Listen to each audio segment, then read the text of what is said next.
Hello friends, welcome to my YouTube channel SRP experiment. दोस्तों, आज मैं आप लोगों को एक मिनी टार्च बनाकर दिखाऊंगा कि आप मिनी टार्च कैसे बना सकते हैं इस पर। इसलिए आप इस वीडियो पर बने रहिए। चलिए दोस्तों, मैं आप लोगों को पूरी प्रोसेस दिखाता हूँ इस पर।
जैसा कि आप लोग देख सकते हैं कि ये हमारा टार्च लगभग कंप्लीट हो गया है।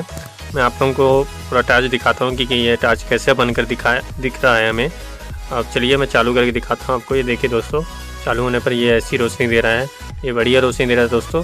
चलिए हम इसको चार्ज करके देखते हैं कि चार्ज हो रहा है कि नहीं। ये देखिए दोस्तों, रेड लाइट जल रही है, मतलब ये चार्ज हो रहा है। इसी तरह आप भी बना सकते हैं। और यदि आप हमारे चैनल पर नए हैं तो हमारे चैनल को सब्सक्राइब करके बेल आइकन को प्रेस कर दीजिए दोस्तों।